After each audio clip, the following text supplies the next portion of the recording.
सर्वदुःखाधिको भवेत् तमहं सर्वदा वन्दे श्रीमद्वल्लभनन्दनम् ज्ञानाञ्जनशलाकया चक्षुरुन्मीलितं येन तस्मै श्रीगुरवे नमः। नमामि हृदये शेषगीताक्षीराब्धिसारिणं लक्ष्मीसहस्रलीलाभिषेव्यमानं करानि चतुर्भिश्च षट्भिर्विराजते योऽसौ पंचदा हृदये। तुम्हारा बाकी है तुम कल पहले के श्लोक हमने देखा ज्ञान कर्म और कर्ता को भगवान ने 3 प्रकार से बताया, सात्विक राजस और तामस। तो अब यहाँ पे आगे बता रहे हैं बुद्धिर्वेदम तद्देशैव गुणतस्त्रिविधं शृणु प्रोच्यमानम शेषेण पृथक्त्वेन धनंजय।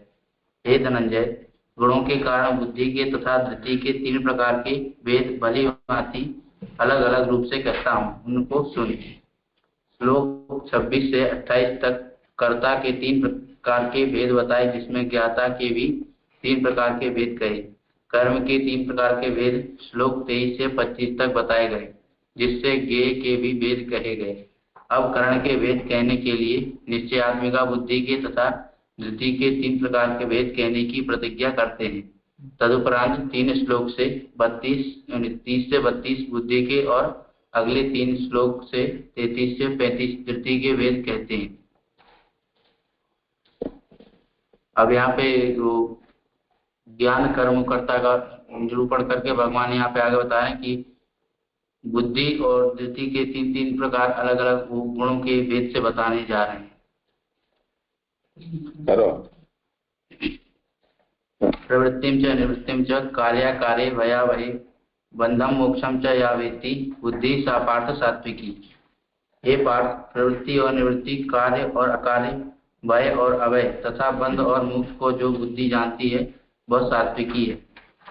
विवेचन: प्रवृत्ति अर्थात अभ्युदय का साधन रूप धर्म और निवृत्ति अर्थात मोक्ष के साधन रूप धर्म आदि को जो बुद्धि यथार्थतः सम्यक रूप से जानती है वह सात्विकी है। बुद्धि मन से पर उच्चतर होने से उसको यहाँ जानने वाली ज्ञाता कहा गया है।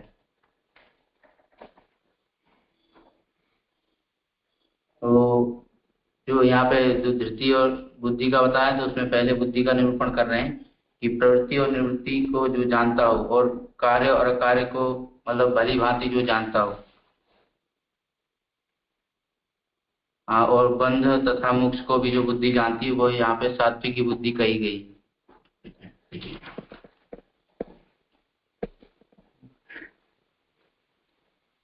इसमें कुछ विशेष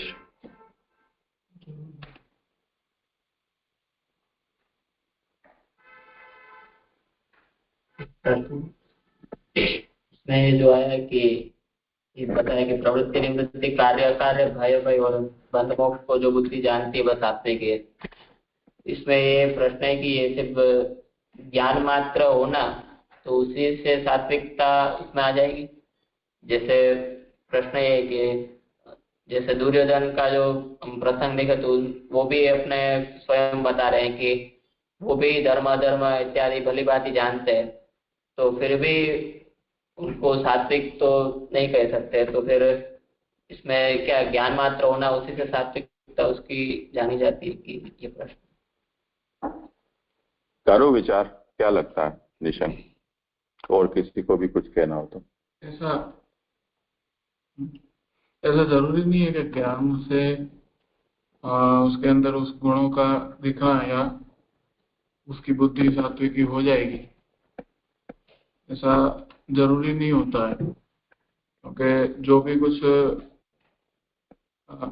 जैसे हम देखें कि मोक्ष के लिए भी ये उक्तियां सब प्रसिद्ध हैं कि ब्रह्म को जान लेने से कोई ब्रह्मवेत्ता मतलब वो सब मोक्ष नहीं हो जाता है उसका, और सब ब्रह्मात्मा की प्रतीति नहीं हो जाती। तो ज्ञान हो जाना और उसकी प्रतीति होना तो वो तो दोनों अलग बात है। ज्ञान के बाद वो साधन करता है कई उस ज्ञानानंतर, तब जाके उसको सिद्धि प्राप्त होती है, तब जाके उसको ब्रह्म ज्ञान होता है कि सभी को ब्रह्म समदृष्टि से वो देखता है। तो ऐसा जरूरी नहीं है कि ज्ञान से हो जाए, कहीं कहीं हो भी जाता है और कहीं कहीं नहीं भी होता है।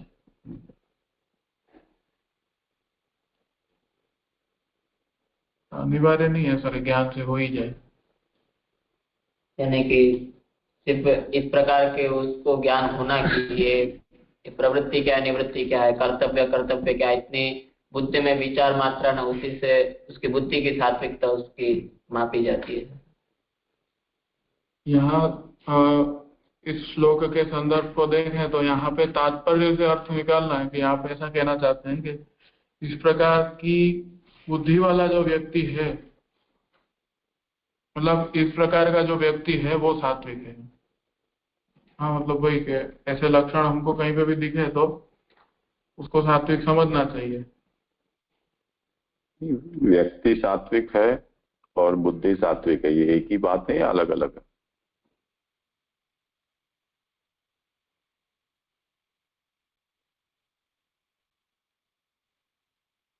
नहीं, पर वो अगर आचरण में उसको ले आएगा तब तो फिर वो स्वयं सात्विक हो जाएगा ना।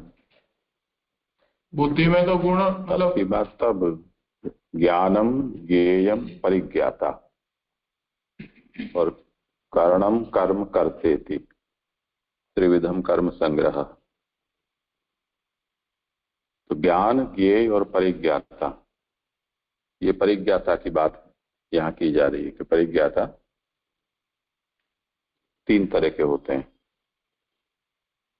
तो क्योंकि परिज्ञान बुद्धि में होता है, ज्ञान का कारण बुद्धि है, तो जिसकी जैसी बुद्धि है ऐसा वो है, इस तरह से अगर हम सोचते हैं तो सात्विक बुद्धि वाला सात्विक होगा, ऐसा कहा जा सकता है। पर उसी पर तो प्रश्न हुआ कि दुर्योधन ये कहता है कि जानामि धर्मम न च मे प्रवृत्ति, जानाम्य धर्मम न च मे निवृत्ति। मैं जानता हूं कि धर्माधर्म क्या है, कर्तव्य अकर्तव्य क्या है, प्रवृत्ति निवृत्ति क्या है, ये सब मैं जानता हूं। तो दुर्योधन को फिर सात्विक माना जाए? मतलब अब जैसे चोर मतलब होता है तो उसको भी पता है कि चोरी अपराध है, पर जैसे तो उसके मन में तो ये अपराध बोध है कि ये चोरी है, मतलब पकड़ा जाएगा तो उसको वो भी पता है कि जैसे हम लोगों में से ही किसी को सोच लें तो हमको पता है कि ये गलत कार्य करने हम जा रहे हैं। तो जैसे कहीं पे उस चीज को तोड़ दिया या टूट गया अपने से, तो हमको पता है कि ये वस्तु गलत है और इसका दंड भी हमको प्राप्त हो सकता है, पर फिर भी हम उस कार्य में प्रवृत्त होते हैं तो उससे वो उसका फल है वो थोड़ी ना कोई मिट जाएगा हमारा। प्रश्न ये है कि समझता है फिर भी अगर ऐसा आचरण नहीं करता है तो उसको क्या कहा जाए, सात्विक कहा जाए या नहीं? नहीं कहा जाएगा। तो यहाँ जो भगवान निरूपण कर रहे हैं उसमें से तो ऐसी बात समझ में आ रही है कि जिसने जान लिया है वो सात्विक बुद्धि है। तो फिर हमें इसमें हम इसको विभाजित करके सोचना पड़ेगा कि समझना सात्विक होना बुद्धि का अलग बात है और व्यक्ति का सात्विक होना दूसरी बात है। तो ऐसा हो सकता है क्या कि बुद्धि सात्विक हो फिर भी व्यक्ति सात्विक नहीं हो, राजस या तामस हो?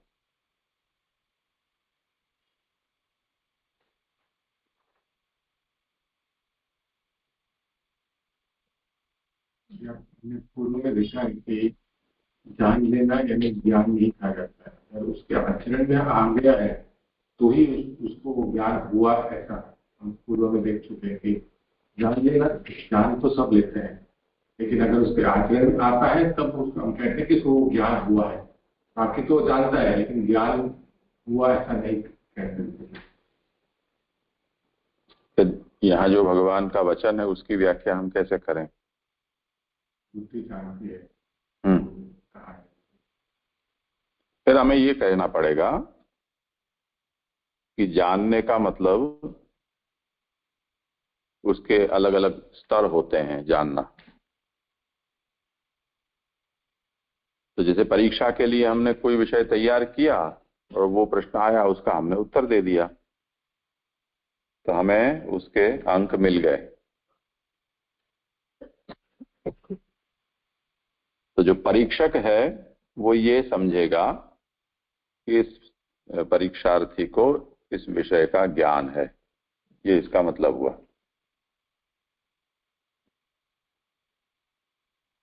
अब ज्ञान है तो अच्छी बात है, उसको अंक तो मिल गए,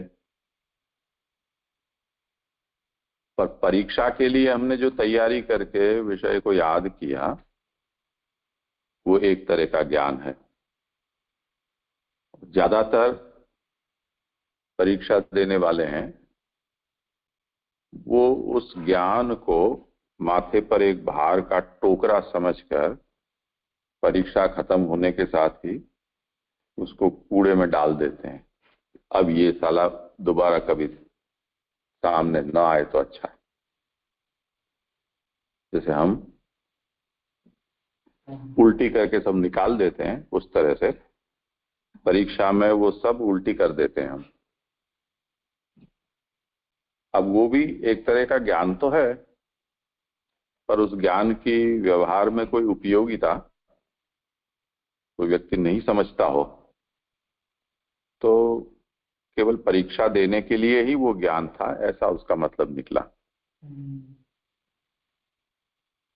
तो हम ये समझ सकते हैं कि ऐसे कई ज्ञान होते हैं कि जिसको हम अपने व्यवहार के साथ या जीवन के साथ या परिणाम के साथ उसको हम जोड़ना नहीं चाहते हैं।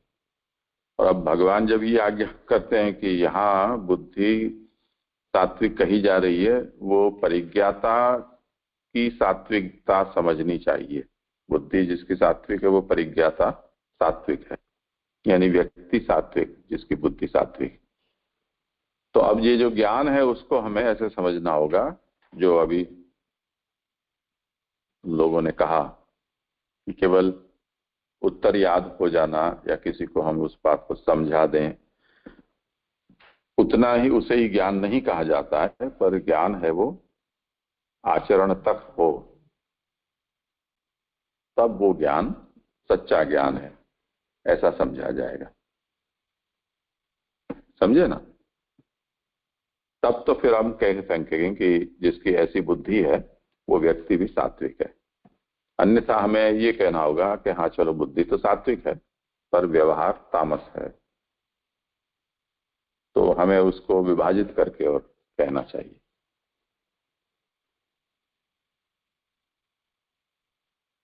तो ऐसा भी होता है कि गुणों का प्रभाव है वो व्यक्ति में, उसके व्यक्तित्व के पहलुओं में अलग अलग तरह से प्रकट होता हो।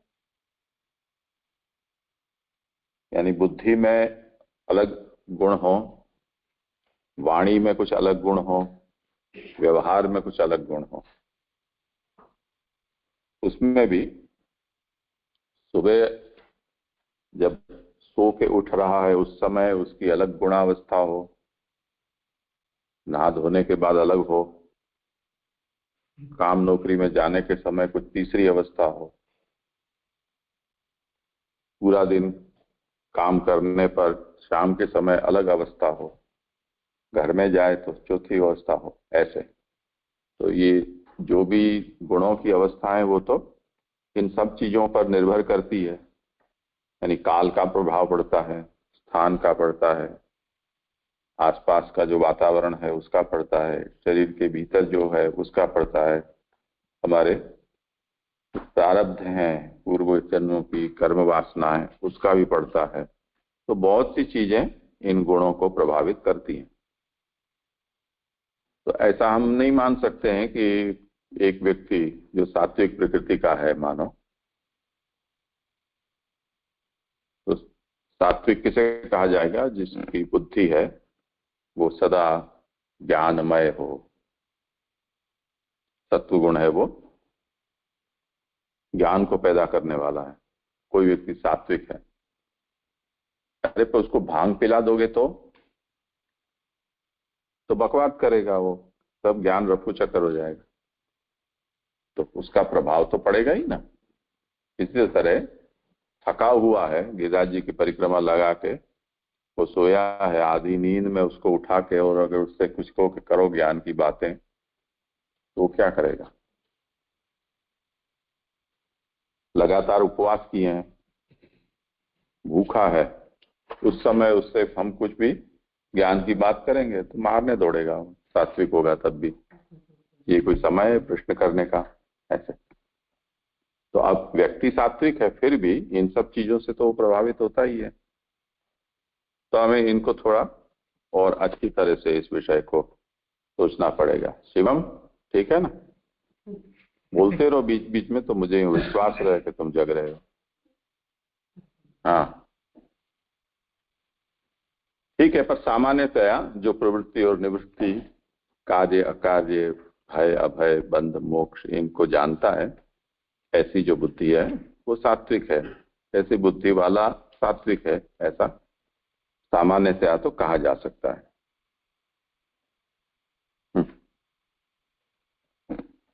यह धर्मम अधर्मम च कार्यम चाकार्यमेव च अयथावत प्रजानाति बुद्धि सा पार्थ राजसी। हे पार्थ, जिस बुद्धि के द्वारा मनुष्य धर्म और अधर्म को तथा कार्य और अकार्य को मिथ्या असत्य रूप में जानता है, वह बुद्धि राजसी है। विवेचन: धर्म अधर्म कार्य और अकार्य को जिस बुद्धि के द्वारा मनुष्य यथार्थ रूप में नहीं जानता, अर्थात जैसे वे धर्माधर्म कार्य आदि वास्तव में है वैसे न जानकर अन्य प्रकार से जानता है, वह बुद्धि राजसी है। अब यहाँ पे बताया कि अधर्म और धर्म को तथा कार्य और अकार्य को जो अयथार्थ रूप से जानता है, तो वो जो बुद्धि है उसको राजसी बुद्धि है। कोई उदाहरण उसका?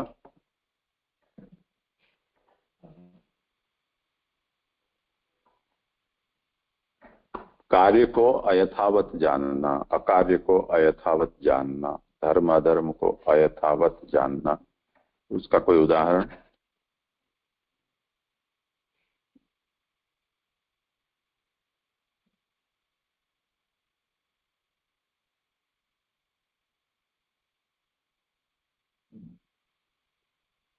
कोई भी एक धर्म लो ना, या कोई एक कार्य पकड़ लो।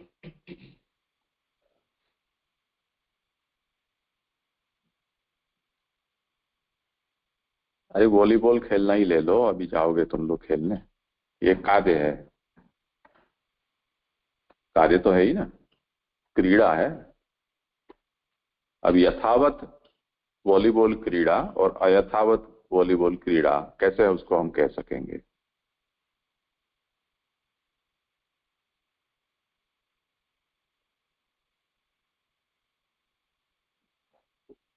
अब वॉलीबॉल का जो सिद्धांत है, जो ओलंपिक में उसके जो नियम बनाए गए हैं कि उसका जो क्रीड़ांगण है उसका नाप क्या होना चाहिए, वो आदर्श उसका नाप तय है। जो जाली लगाई जाती है बीच में, वो कितनी लंबाई चौड़ाई की, कितनी ऊंचाई पर होनी चाहिए, उसका एक नियम है। अगर दो पल्ले में लोग खेल रहे हैं तो एक पल्ले में कितने लोग होने चाहिए, वो तय है। अब आपको बॉल डालनी है तो सर्विस कहाँ खड़े होकर करनी है, ये भी उसका स्थान तय होता है। अगर बॉल आपके पल्ले में आई तो कितनी बार उसको आप उछाल सकते हो दूसरे पल्ले में डालने से पहले, उसके कोई नियम है। ये सब ये यथावत। अब अयथावत यानी तुम लोग अभी जैसे खेलोगे तो सब घर के सिद्धांत हैं, चाहो तो लात ही मार दो, हैं? वॉलीबॉल में लात चलती है? ऐसा है, वो मुझे नहीं पता है। चलती हो तो ठीक है, एक मार सकते हो, पर दो भी मार देते हो तब अयथावत हो जाता है ना। जिससे भी फाउल हो जाए, जिससे भी आपका वो जो पॉइंट है वो चला जाए, या आप अब कहोगे हम हमारे ढंग से खेलेंगे, तो अयथावत हो गया। अब वो सच को समझकर अयथावत करना ये एक बात है, और उस वस्तु को ही अयथावत जानना ये दूसरी बात है। जैसे मुझे भी नहीं पता है क्या है। पुराने समय में हम जो शतरंज खेलते थे, हमें उस समय के नियम और उसके खेल की प्रक्रिया हमें पता है। अब इन दिनों में उसमें बहुत सारे कुछ नए नए नियम आ गए, जैसे कैसलिंग होती है, वो पुराने समय में, हमारे समय में नहीं हुआ करती थी। पर आजकल राजा को हाथी के यहाँ घुसा दिया, ऐसा मन में आए तब भी उसको कुदा कुदा के कहीं भी कर दो, ऐसा सब करते हैं। तो अब मुझे सब नियमों का ज्ञान नहीं है, पर खेले जा रहे हैं, अपने क्या है, अपने थोड़ी कोई मेडल लेना है। सामने भी ऐसा ही है, अपन भी ऐसे ही है, तो आनंद आ रहा है तो खेल लिए अयथावत। अब जब अयथावत करोगे तब उसका परिणाम भी ऐसे ही आएगा। तुम लोगों ने अभी सुबोधनी जी के ऊपर काम किया, कंप्यूटर में बैठकर, कुछ तुम लोगों को देवनागरी में टाइप करने का अभ्यास हो गया, पर जिन्होंने ये जो कीबोर्ड बनाया है, उन्होंने ये हमारी जो प्रथम, क्या बोलते हैं इसको, तर्जनी, ये उंगली कहां पर आनी चाहिए उसका एक सिद्धांत है। और उसके लिए जैसे ASDF और का H आता है ना, वो H के ऊपर एक ऐसी उपसा हुआ होता है एक हिस्सा, वो इस बताने के लिए कि ये उंगली आपकी वहां आनी चाहिए। और सेमीकोलन LKJ और एक और अक्षर कोई आता है, तो दूसरी आपकी जो ये इंडेक्स फिंगर है वो वहां जानी चाहिए। अब जिन्होंने बनाया है वो इस हिसाब से बनाया कि अगर इस तरह से करके करोगे तो उंगली सब तरह सब अक्षरों पर चलेगी। पर हमने तो जैसे हम अक्षर पढ़ लिया तो एक ही उंगली से जो करना हो सो टाइप कर देते हैं। अब ऐसा करने पर आपका काम तो हो जाएगा, पर महारत नहीं आएगी, उसमें स्पीड नहीं आएगी, इतनी उसमें शुद्धि से आप टाइप नहीं कर पाओगे। लोगों को लगता है कि ओ देखो तो सही, एक ही उंगली से सभी कर रहा है, तो बड़े प्रभावित हो जाते हैं। पर वो प्रभावित होने का विषय नहीं है, वो विषय उसको मतलब विकास उसका वहां आगे से अटक गया, यूं समझना चाहिए। तो अयथावत जानाति, तो ये सब बुद्धि है वो राजसी बुद्धि का परिणाम है। यही बात है धर्म अधर्म के विषय में भी, कार्य अकार्य के विषय में, इन सब में भी अगर अयथावत ज्ञान है तो वो आपको आगे नहीं बढ़ने देगा। तो शुरू में जो ये कहा कि जो सत्वनिष्ठ होगा वो ऊर्ध्व जाएगा, ऊर्ध्वम गच्छन्ति सत्वस्था मध्य तिष्ठन्ति राजसा। अब वो एक उंगली से जो सब टाइप करता है वो वहीं वहीं अटका रहेगा, उसका आगे विकास संभव नहीं है। तो ये तात्पर्य है अयथावत से राजसावस्था। ठीक है, करो आगे। धर्मम धर्ममिति या मन्यते तमसावृता सर्वार्थान विपरीताश्च बुद्धि सा पार्थ कामसी। ये बात अज्ञान से लिपटी हुई जो बुद्धि अधर्म को धर्म और सभी अर्थों को उल्टा मानती है वह तामसी है। अब यहाँ पे बताया अज्ञान से मतलब जो जो तामसी बुद्धि होती है वो धर्म और अधर्म को उल्टा ही उसका मतलब समझती है और सभी जितने भी अर्थ हैं उनको उल्टा ही मानती है, उसे तामसी बुद्धि। मतलब हम कहेंगे कि ये धर्म है तो वो कहेगा नहीं ये अधर्म है, हम ये कहेंगे कि अधर्म है तो कहें नहीं ये तो खास करना चाहिए। तो जैसो जो उल्टा चलता है उसका कारण अज्ञान है, क्योंकि तमस्त्वज्ञानजम विद्धि मोहनम सर्वदेहिनाम। इसी तरह निद्रा, आलस्य, प्रमाद, अज्ञान, ये सब तमोगुण के परिणाम हैं। तो जिनके अंदर भी वो तमोगुण बढ़ा रहता है उनको ये सब काम उल्टा ही सूझता है। समझे ना? तो ये यहाँ पर सब अर्थ है जो विपरीत जिनको सूझते हैं, ऐसी जो बुद्धि है वो तामसी। ठीक है, यहाँ रखते हैं। अब इसमें प्राण भी नहीं बचे मोबाइल में।